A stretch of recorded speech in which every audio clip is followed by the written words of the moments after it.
hal yang secara maksimal udah habis-habisan, tapi kok belum berhasil juga gitu. Kenapa gitu kan? Gimana sih caranya ngebangkitin semangat dia lagi dalam usaha gitu? Kadang memang yang ditakutkan orang itu sebenarnya resiko. Jadi orang berusaha itu kadang yang bikin putus asa sebenarnya dirinya sendiri, pikiran dia, bukannya hasilnya. Belum, karena hasil itu kan belum ketahuan.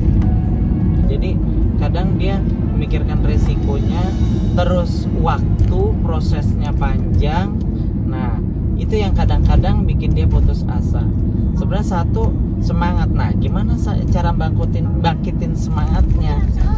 Nah, ya itu harus kita iniin, memang trik-trik di dalam diri kita sendiri sebenarnya. Tanpa orang lain pun bisa kok gitu.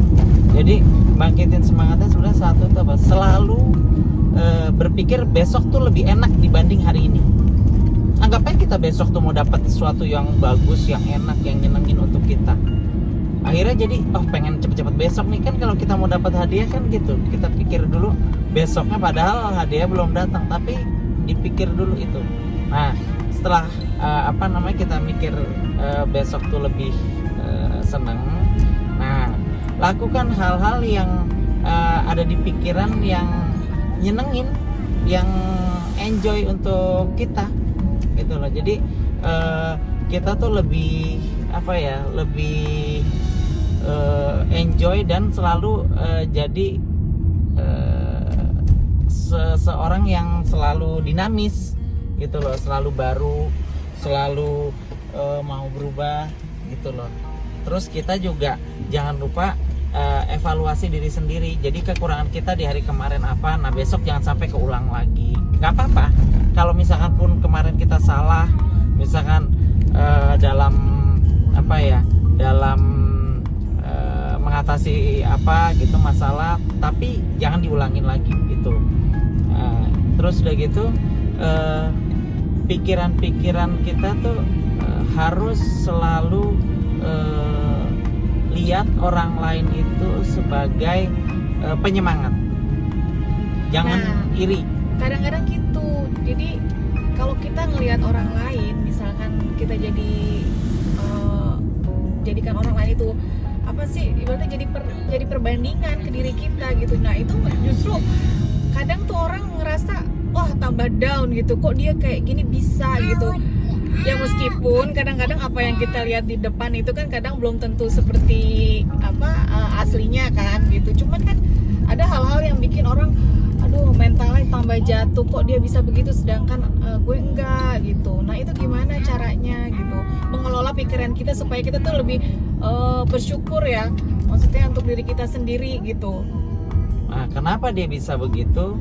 Karena dia bisa mengelola masalahnya, jadi nggak terekspos keluar.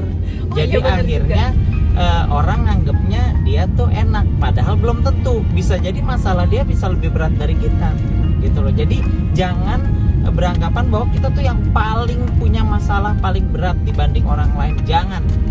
Bahwa kita anggap aja bahwa kita tuh paling enak di antara orang lain. Akhirnya apa? Akhirnya ngerasa kita paling beruntung. Akhirnya kita selalu semangat. Akhirnya kita nggak ada ribut-ribut sama pasangan.